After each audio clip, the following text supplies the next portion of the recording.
Welcome to the Nightly Rant with your hosts, Mike and Torya. This is the show where we examine society from a sarcastic point of view. If you like insane conversations, this is definitely the show for you.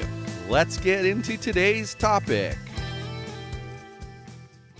YPN people, I don't know about you, but I love helping out a friend. That's why I want to shout out my friend Brian Little and his podcast, Your Favorite Blockhead. This is the only show that manages to weave together peanuts and MMA into one heck of an amazing podcast. You can find Your Favorite Blockhead wherever your favorite podcasts reside and at yourfavoriteblockhead.com. Do me a huge favor and listen to Brian's show. You'll be entertained and you'll help out a friend. Now, as I said, let's get into today's topic. Welcome back to another episode of This crap that's worse than Siesta Key. And what's it called? You love a mama's boy. I love a mama's boy. You love a boy? You know, Since when? you know it's funny. You know it's so funny? Me? Your reaction to it. Tell them what you say about that. This show is awful. I would rather watch Siesta Key than this dog shit. And you guys have heard what she thinks about Siesta Key. So she thinks it's, in her words, dog shit. And, you know, I'm not far behind her, but my difference is I like it for many of the same reasons, ironically, that I like Siesta Key. I just find myself hating these people so much. But I just think it's so ironic that you feel better about Siesta Key because of this show, and this show reminds me exactly of Siesta Key. So, I don't know. It's interesting to me. If there's a season 2 of this show, I really don't want to watch it. Well, but we will, so I know. It's ridiculous. We're idiots. But anyway, we're talking about episode 6 and episode 7. Yes, we have to combine. We have to combine so we can catch up because we were obviously a little bit behind. So we didn't realize that. So, you know, the first couples that we want to talk about are Stephanie, Mike, and the mom, Liz. So they really didn't have a lot of interaction in episode 7. But in episode 6, Liz broke in. Well, broke in as in Stephanie didn't know Liz had a key to their apartment. Yeah. And cleaned their apartment. Like, rifled through their stuff, cleaned the apartment, threw away stuff she thought should be thrown away. Yeah. Like Stephanie's birthday flowers that were only like 3 days old. Yeah. And, yeah. And it was like a power play. Right. That's what Stephanie said, too. Stephanie was notably pretty pissed. But that was, you're right. That was pretty much the extent of the interaction with those three. Well, I mean, over 2 episodes. They were in episode 7 only to really say that over the quarantine, they'd gotten closer. Yeah. Because his mom hadn't been around as much. Right. Oh, love it. Just love it. That's great. Okay. So then you got Matt, Kim, and Kelly. Ugh. These people. Aren't these the two that, you know, I start to get confused after a while, but aren't these the two that, like, he's kind of she's like this kind of really attractive blonde kind of a little bit bigger sized woman. Yes. Kind of smart mouth. And then he disrespects her by constantly siding with his mom. Constantly. I mean, we're not the only ones who think this. Everyone on the internet thinks this, so it's not a shocker to anyone listening. But he is so disrespectful to that cute little thing. You know, just so disrespectful to her. I think Mike has a crush on Kim. She's cute. She is. She's so how cute. does he disrespect her? By just like he'll admit that his mom is wrong, but I can't tell her that. I don't want to hurt her feelings. So what you're saying is it's okay to hurt my feelings, just not okay to hurt her feelings. Bullshit, dude. His mom is A+. So in episode 6, they were talking to the architect to build their little house thing. Oh, yes. And Kim and whatever the heck his name is, made a bunch of decisions together, most notably about a doggy door. Right. And then they're chatting with the architect, and Kelly, the mom, is like, no, I don't like the idea of a doggy door for X, Y, and Z reasons. And the son just, rolls over and shows her his belly. Yeah. You know, he's like a little dumbass puppy. He's like Bree. He rolls over and says, "Give me the pink belly." And it's what Bree does every time. She's sleeping under the coffee table. Yes, she's a beautiful young lady. And she's very cute. And she does that. She's very submissive. But that's true. That's true. Poor Kim was so pissed. She's like, we made all these decisions, and then your mom comes around, and you just, like, roll over and play dead. Okay, but then something happened, and that's what's not clear in my head. Something happened in the 7th episode between this group as well. Didn't Kim sit her down or try to sit her down? No, that's in the preview for the next episode. Oh, okay. But then at the end of episode 6, he tells Kim he's taking her for a birthday trip, and she's like having this little heart-to-heart with him about how she's frustrated and the things are happening that can't happen anymore.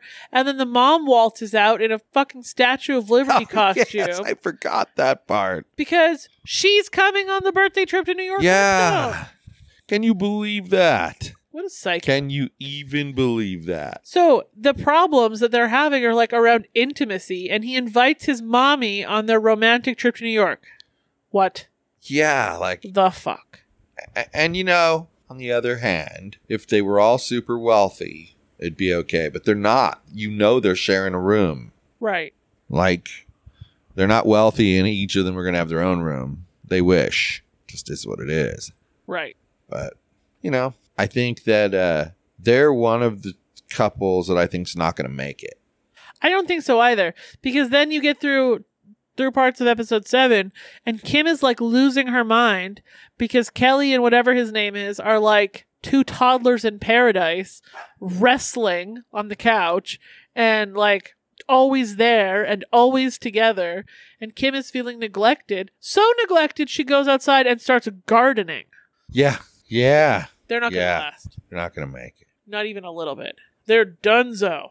So then you've got Justina and Jason, and I'm sorry, I've got to add something to this. And then the mom, crazy Annette. Not just Annette, crazy Annette. That is, I already have given my hand away. I'm telling you what I think about crazy Annette. So episode 6, they go wedding dress shopping. Oh. And Annette gets there early with one of Justina's sisters. Yes. And they pick out like wedding dresses, and she has to find one, of course, that matches that hideous red tuxedo jacket. And Justina just hated it when she put it on. Hated it. Oh and my just gosh. like, I'm taking this off now. Bye-bye. Finally finds a dress that looks freaking amazing Looks on her. great on her. And then she loves it. And it ironically kind of matches his dumbass tuxedo. And then the mom has to come out with this god-awful red ribbon with like a brooch on the front and wrapped it around her. And it like cut the dress in the middle of a lace panel. It was awful. Was horrible. It was horrible. It was horrible. But it was because it was her idea and it's what she wanted. She was just like all over that. Like, oh, isn't that so beautiful? Oh, I can't believe how beautiful Mad it is. kudos to Justina for being like, no. Yeah. But then her sisters accidentally spilled the beans on the venue. And that's kind of what led to the events of the rest of the 2 episodes. Yeah, because what they're trying to do, let you guys know, is they're going to have their wedding in Vegas, but they don't want it to be... I think they chose Vegas. I think they chose Vegas area because it's cheap. And her family lives there. Okay, well, that makes sense. Never mind. I lost that part. Okay, great. So her family lives there. Sorry, I don't know how I missed that part. It hasn't been mentioned too much. And it's a great place to have it because it's cheap too. Right, it's cheap to travel. There's lots of hotels. Yeah. There's lots of things for guests to do for a couple of extra days. Yeah, people can make it. I bet more people can come to a destination wedding like that than any other one because they're going to just have fun while they're, hey, I haven't been to Vegas. Why not? Let's go. You know? Like you and I, if we were going to a wedding in Vegas, we would definitely go and we'd have a great time. Yeah. It's so close. It's cheap to get there. It's cheap to stay. No, exactly. So I don't know. I think, but Annette wants them to have a strip wedding. Yeah, it needs to be on the strip because, you can't have a Vegas wedding unless it's on the strip. Right. Which I think is stupid. I feel like having a wedding on the Las Vegas Strip is for people who are eloping. Yeah, with each of their best friend with them. That's it. Elvis. Like 4 people, and maybe with Elvis. Yeah. Right? Exactly. but not this big giant wedding with hundreds of people. Yeah, I think so. But there you have it. Like crazy Annette. She wants it her way. And at the end of the episode, she says, spoiler alert. What she said? She says, no, she didn't say spoiler alert. That's me telling you that there's a spoiler alert coming up. You ready? Our entire show is a spoiler alert, Dinkle. Anyway, she said that, what did she say? I'm not going to tell you. Maybe you want to tell them. No. All right, then. She said she's going to get the venue she wants, no matter what happens. Yeah. That's right. She's just going to win, no matter what. Not so much in those words, but yeah, she's going to win. Justina gets together with her for tea, one-on-one, trying to lay down the, yo, Annette, this is my wedding. Well, you know something? I was thinking as I saw that, before you go into the depth of it, before I saw that, it was wrong. It would be wrong of her to be completely mad at him, because that was it. They handled it the way they together decided to handle it. So you can't just suddenly go, oh, it didn't go the way I wanted, so now it's your fault. So, I think that part is super fair. Go ahead. Well, that's it. And the mom was saying the same things about how it needs to be on the Strip and people expect it to be on the Strip and how dare you have a wedding in Vegas and don't have it in a casino. That's it. It didn't really go the way Justina wanted it to, but at least she got it out there. Yes. And she now, the mom can't say she didn't know. And, the mom is thinking more about the mom. The mom wants all of her friends to come. And she wants to have a good old time, and I don't blame her. But you know what? Paying for the wedding? But exactly. But here's the thing: why can't mom just go ahead and get a room on the Strip and stay for a few extra days and do all the things she wants to do? Why can't you do that? I mean, I don't get it. The other thing that happened was actually pretty interesting, and I think is the reason that couple's going to end up working out, was the toy store incident where they're potty training their daughter. And because she'd been doing so well with her potty training, they decided they were going to take her to the toy store, and she was allowed to get one thing. One reward for how well she was doing. But of course, Annette follows along, and then the little girl doesn't know what toy she wants to get. So Annette's telling her, oh, Grandma will buy you that. Oh, Grandma will buy you that. Oh, Grandma will buy you that. And completely ruining the experience to the point where her son, the mama's boy, gets pissed off and won't let her, takes away the stuff she was going to buy and puts it back. Yeah, he finally put his foot down. And then she cried in public because she felt like she was being bullied by them and that she had to walk on eggshells around her son. And it was all Justina's fault. Well, that's one theme that I have seen throughout. When the mom sees the son stand up to them, they immediately blame the woman. Yeah, which is ridiculous. But anything good he does is all her. Giving credit to the mom. Right. That's the part that's ridiculous. But now we get all about these two. To the devil herself. We have got this bitch. To the devil herself. No, I'm not talking about Emily. Emily is not the devil. She's one of the victims of the devil. Her boyfriend, Shakib, and the devil herself. Layla. She's the devil, I tell you. This woman is scary. This woman, we told you the last time that she set up a lunch and said, she told her son, hey bro, I'm gonna honor your wishes. That's right, I'll try to patch things up. Let's have a lunch with Emily and we'll meet here. And before she did all that, remember, she tried to set him up with some Afghani chick. In the same conversation. In this very same conversation.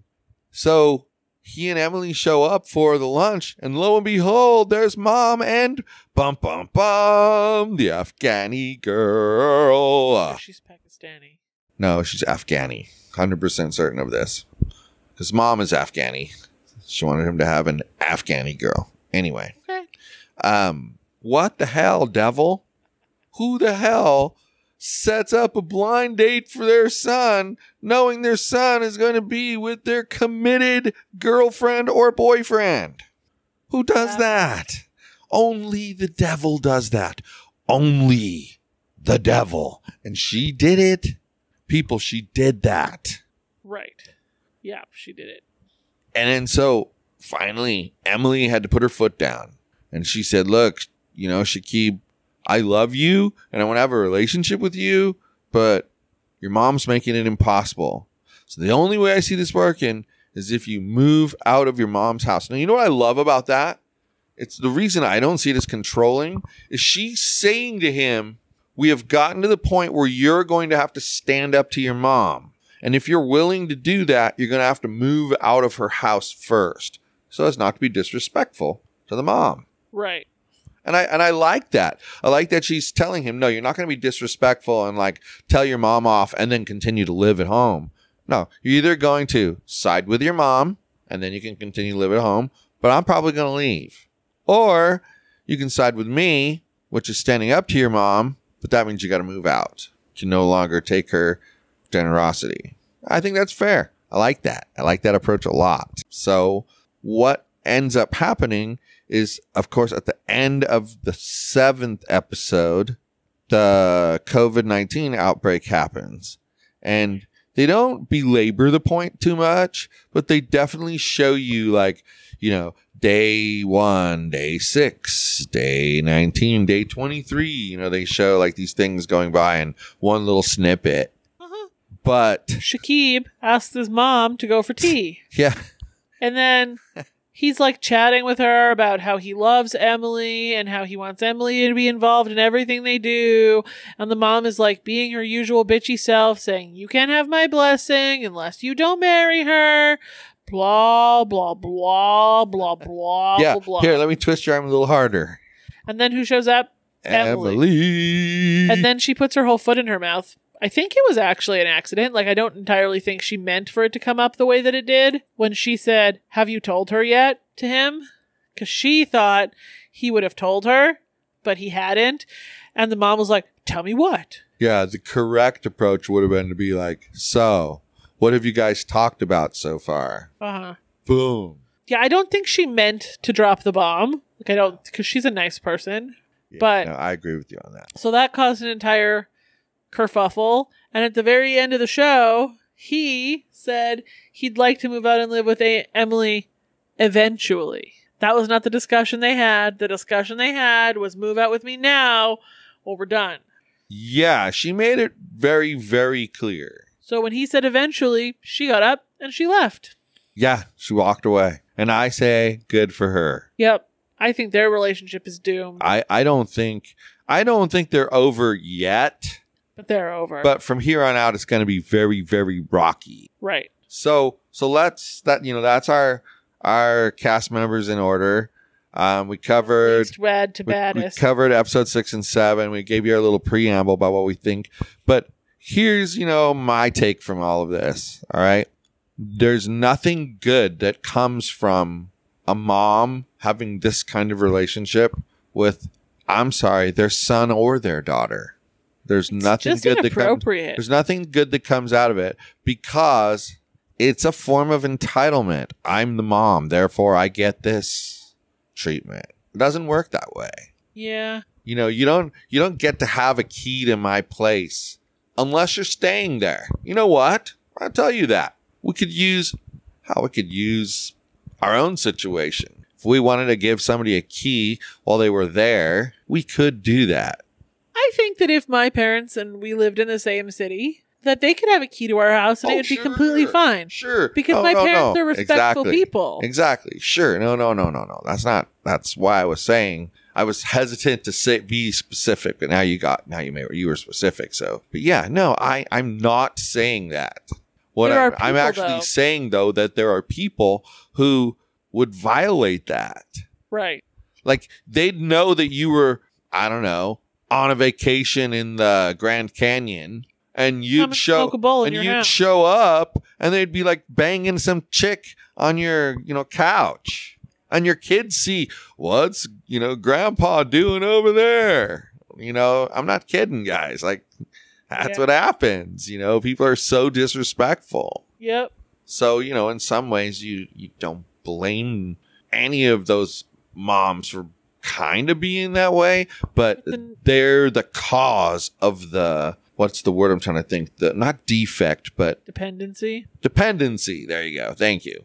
The number one thing is everybody who lives in the house needs to be aware that the other person has a key to that house. It's not okay that's that true. Liz had a key and Stephanie didn't know. It's not okay that Kelly and whatever his name is. What the hell is his name? Matt? Yeah. It's not okay that Kim and Matt are planning on Kelly and Matt are planning on Kelly having a secret key to their little house. It's not okay. No, it's not. I mean, it's funny, but like, Super. even the situation I was in when I had the roommate in the house, Uh-huh. he told me that the ex had a key. Uh-huh. At least I knew. Well, because that way if they come walking into the house one day and you're there, you don't have to be terrified. Right. You just know who they are. So, yeah, you're absolutely right. I agree with you. So that's our takeaway on it. 2 whole episodes. 2 down. Super We're thrilled. caught up, I think. Yeah, we are. Looks like The the next show one is next week. ridiculous. Ridiculous. It is like, I don't know. It's like grinding teeth. Yes, exactly. Oh. Ugh. Now that your teeth have ground down to nothing, good night, everyone. Hasta la bye-bye. Thank you for listening to the Nightly Rant. If you enjoyed the show, please give us a 5-star rating on Apple Podcasts or Google Play. If you didn't enjoy the show, please just ignore that previous request for a rating. This has been a Yogi's Podcast Network production.